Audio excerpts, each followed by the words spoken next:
For years, wildlife, especially the elephants, have been moving from Aberdare to Mount Kenya without any problem.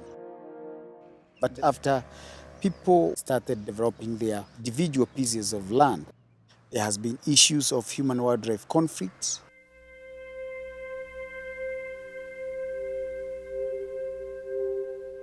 Ni mukuru ko miriaza na mbire undomba gwitoswa ndewa yo kaba undomba swa mto kaba ngombe nuje ntamenyanga netroswa ntamenyere rokuigwa na ika mwiso gotuka ndona ngombe siejire siakwa na ikwejo tere na ndonde ndambire okira ndastuka nkoro uja muntu uyo karaje ka kwire murungu ndakini ntamenyaga boega mwanga tuiswaga na rari tuturamwaga wokia wokinya thea komna ijito ana beto muswa iro ba mwithiro ra ginjo.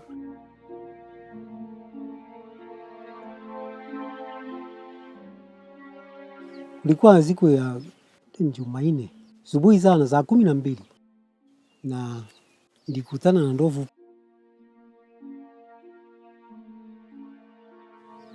Nikawekwa kwa gari mpaka Meru town, nikawekwa dieta.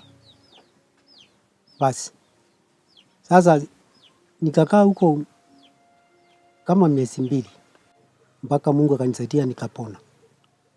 From the time the communities feel that the threat is coming from the forest, they are less engaged in conserving the same forest ecosystems. So as a response to the conflict between people and wildlife alongside our mountain ecosystems, Rhino Ark has spearheaded the concept of establishing game-proof electrical fences. As of today, we have built a 400-kilometer fence around the Aberdare ecosystems. Right now, we are building a 450-kilometer fence around Mount Kenya ecosystems. We're also working in the Mau Forest Complex. In partnership with Kenya Wildlife Service, we engage people whom we call fence attendants and technicians who are on day-to-day manning the fence.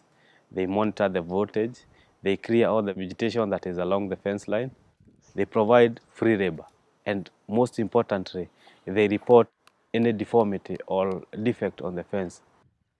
If I look at the fence in the Aberdares, the older section was completed 22 years ago, and the fence is up, standing, and powered. And the only reason why we are so successful in our fence is just because we engage fully the communities. Hapa data kwa machamba imekuwa na bei mzuri kwa sababu data imekuwa na productive sana.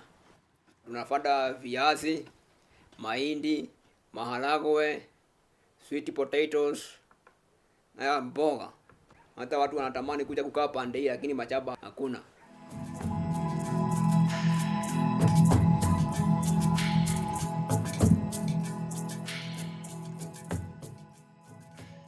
We had to find ways to secure funds, and we developed our own fundraising mechanism. It's called the Rhino Charge. The event is taking place every year, and that event actually helps us raise in the tune of $1 million every year. The main reason I do it is to raise funds for conservation. So consistently every year I try and raise a lot of funds. Over the last few years I've been amongst the top fundraisers. And again this year I aim to be amongst one of the highest fundraisers, so I hope I make it. If there's anything I can leave for this country, all the people of this country, is conservation. And raising that money and knowing where that money goes is what's important to our team as a whole.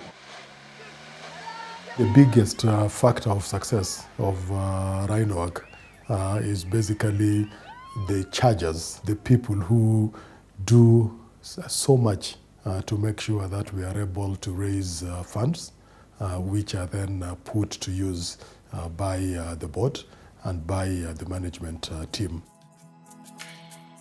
The benefit of having our own core fund raised within Rhino Ark is that then when we are approaching donors from outside, we are not asking them to cover our overheads. We are asking them to provide direct contributions that goes 100% on site in support of our projects. Sustainability comes from involving communities, from working with partners who have an interest in conservation, and also in ensuring that the environment is managed in a sustainable manner. Comes from working closely with government, and comes from working very, very closely with the corporate community in Kenya. Obviously, one of the other key things as we look ahead is to put in place the appropriate financial frameworks through endowment trust, which will enable us build a sustainable financing framework, both for the Rhino Ark and for the protection of the environment. Without Rhino Ark, we would never have been able to manage the human-wildlife conflict around the Aberdare ecosystem in the way that we do. Never. If Rhino Ark was never able to raise the funds that they raise, we would never have built this fence. And yes, there are changes in perceptions, changes in attitudes in some communities, and we build on those positives. Kuna sehemu zingine haionekani kama hizo ndovu, na mimi nafurahia kwanza hapa nikiwa karibu na hii fensi, hawanisumbui sasa. Mimi naona ni mzuri tu aishi hapo na mimi niishi hapa. Akizuiwa na fensi hii, rhino fence. There was a need to look beyond the Aberdare ecosystem and look at Kenya's water towers across the entire country.